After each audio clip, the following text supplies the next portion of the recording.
In 15 years in Hollywood, no one in Hollywood has a memory of going to a sold-out Kevin Hart show. No, we've never heard of that before that person or since that person. What do you think a plant is? One moment where I've actually talked about Katt publicly, and this was when... I think it was on Breakfast Club. My frustration with Katt Williams comes from, you keep pointing at Hollywood. Hollywood this, the white man, this, and this. When do you take responsibility for your actions? You had the shot. Katt was in that position at one point. You were the guy. You became a risk to the studios, which is why the studios stopped with you. Why was he a risk? He chose drugs. Oh. So it looks like Katt Williams and Kevin Hart's beef is far from over, y'all, because they just got into it again after Kevin jumped on an interview and accused Katt of being jealous of him. Katt has been relentlessly exposing Kevin's shady industry ties for years now, and it looks like he's not gonna stop anytime soon. He called Kevin an unfunny and untalented industry puppet who was put in Hollywood to replace him because he refused to bend over and have his cheeks played with by other men. Katt claims that every movie he has ever missed out on because he refused to be a Hollywood power bottom was given to Kevin Hart because Kevin was allegedly more than willing to do everything they asked him to do without question. Now, as I said, Kevin and Katt's beef has been going on for years, but it reached its boiling point last year when Katt went on Club Shay Shay and basically slammed Kevin for being an industry plant. He said that Kevin's entire career was manufactured for him by the higher-ups after he sold his soul to them. And then Kevin fabricated his entire come-up story to make it look like he hustled for it, when really it was handed to him by his masters. The #1 job of somebody that sold their soul in Hollywood is? What? Is to act like it didn't happen. Tiffany was only seen at the Laugh Factory. In 15 years in Hollywood, no one in Hollywood has a memory of going to a sold-out Kevin Hart show, there being a line for him ever getting a standing ovation at any comedy club. He already had his deals when he got here. Have we heard of a comedian that came to LA and in his first year in LA, he had his own sitcom on network television and had his own movie called Soul Plane that he was leading? No, we've never heard of that before that person or since that person. What do you think a plant is? He just did his documentary with Chris Rock where he shows you that his whole upbringing in comedy was on the East Coast. Yeah, it was. So how simultaneously was he here in Los Angeles doing the same thing? It didn't happen. It didn't happen. And I hate to seem like a petty individual for picking apart lies. Now, the reason why Katt accused Kevin of selling his soul is because right after he was blackballed for not bending to the rules of the industry, they pushed him out and replaced him with Kevin Hart. But according to Katt, there is no way they would have chosen Kevin if he didn't bend to the rules that they had given him in the first place. Katt even brought up the fact that he was blackballed because he refused to do a scene of him getting SA'd in the movie Friday After Next. Apparently, the producers thought the scene would be funny, but Katt didn't see how someone getting SA'd could possibly be funny, so he refused to do it. After they finished with the film, Katt was blacklisted, and every movie he was supposed to be starring in was given to Kevin. The truth of the matter is, the Money Mike in the original script got raped in the bathroom, and that's what Ricky Smiley was okay with. Katt Williams had to take the risk in front of the studios and the cast and our powers that be in his very first movie and say respectfully, humbly, guys, if we're talking about anything else, I have no credibility and I have no pull. But we're talking about comedy, right, where I have all the credibility and all the pull. The problem with Friday After Next is we're trying to make a classic comedy. And this comedy involves is never funny, no matter who it happens to or what the circumstances are. If you would allow me to allow us to do this movie without a black man getting in it, I promise you that it will be twice as funny as it would be with him getting. So considering that's the real story, why would you bring up that story? I lost for a 5-year period, every single movie that Kevin Hart did was a movie that had been on my desk, that all I had said was, just, can we take some of this step and fetch out and then I can do it. Like, it don't need to be overtly homosexual because I'm not homosexual, right? It doesn't need that to be funny, right? And me saying that and them going, oh yeah, no problem, and then going to give it to this other guy and having him do it just like it was and acting like I'm a bad person because I keep standing on my standard. But yeah, it's interesting, but I wouldn't change it for the world. What made this entire thing even messier is that this wasn't the first time Katt accused Kevin of selling himself to the industry for fame. The first time he called Kevin out was when Kevin popped out on SNL wearing a wig after claiming he would never wear a wig. This was a big deal at the time because in the early 2000s, there was an epidemic of black men being forced to wear dresses and wigs as a rite of passage to make it big in Hollywood. Dave Chappelle fueled these rumors during an interview with Oprah Winfrey in 2006, where he spilled the tea about the time the producers of a movie he was doing with Martin Lawrence tried to get him to wear a dress against his will. I mean, I'm a conspiracy theorist to a degree. Like, when I connect dots that maybe shouldn't be connected, I don't know. But certain dots, like when I see that they put every black man in the movies in a dress at some point in their career, I'll be connecting them down like, wow, all these brothers gotta wear a dress. This happened to me. I'm doing a movie with Martin. Yeah. The movie's going good. So I walk in the trailer, I'm like, man, this must be the wrong trailer because there's a dress in here. They come in, the writer comes in, I think he's the writer, he's like, Dave, listen, we got this hilarious scene where Martin's sneaking out of jail, so he disguises you as a prostitute. And he put this dress on, and what, a prostitute? Nah, I'm not doing that, I don't feel comfortable with that. That should have been in the discussion. What? You don't feel comfortable with it? I mean, it's a hilarious bit. All the greats have done it. So, well, if all the greats have done it, it's kind of hacky, right? You're right. So why don't we just not do it? Because I don't feel comfortable wearing a dress. Oh, come on, Dave, listen, we got it all set up. We were supposed to shoot. Every minute you waste costs this much money. You know, the pressure comes in. He said, I'm not wearing no dress, man. I'm funnier than a dress. Just give me something funny to say. I don't need to wear no dress to be funny. What am I, Milton Berle? You know, we're going like this. And then finally he's like, and he leaves. And then, like, the director comes, Dave, it really would be great if you wear the dress. But this is where things get even more interesting because Dave said that the producers had another script ready just in case they didn't succeed in getting him to wear the dress and play cosplay as a woman. I'm not wearing the dress. I'm not wearing the dress. All right, fine. Think of something else. Guy comes back 10 minutes later. The whole new scene. Hot damn, how did you write the scene so fast?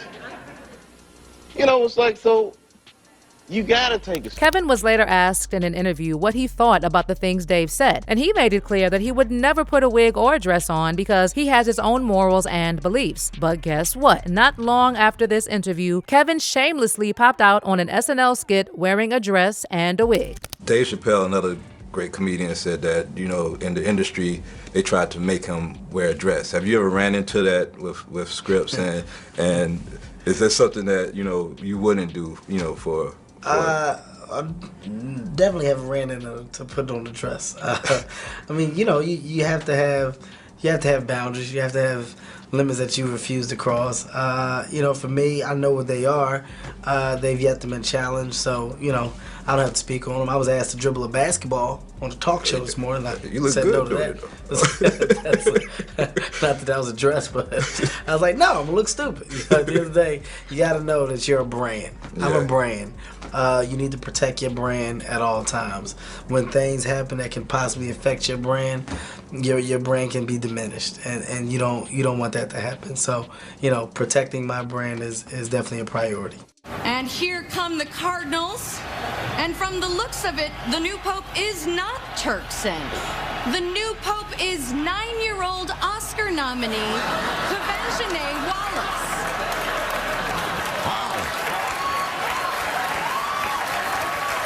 Wow. I don't think anyone saw this one coming. He received a lot of backlash for this because he ended up doing exactly what he was claiming he would never do. Some people at the time even said Kevin was allegedly being turned into a power bottom in Hollywood. And of course, he wasn't here for this, so he jumped on Twitter to make it clear that he wasn't forced into wearing that wig. I wore a dress on SNL because I thought it was funny. I made that decision. Nobody made it for me. I am my own boss. Katt was later asked what his thoughts were on Kevin wearing a dress, and he said it wasn't Kevin's fault that he wore that dress because he was just part of a long line of black men being made to wear a dress in order to transition to that next level of fame. At the end of the day, Kevin doesn't have to worry about what people are going to say about him wearing a dress because of the long line of dress-wearing people before him. So now we had Big Mama's house 1, 2, and 3. Yeah. I've never seen Medea in a pantsuit. I think she wears dresses. So now I'm saying, why are we picking on poor little Kevin Hart? Because it was his turn next. Right after this humiliation ritual, Kevin started getting even bigger roles in the industry, and Katt was blackballed. He was slowly being used to replace Katt, and Katt's name was getting dragged through the mud by the media for allegedly being an addict. You're a sucker. The reason I don't do Big Tigger is because I had a tumor in my upper jaw and they had to take it out, and they had to block the whole right of my sinus with a piece of metal.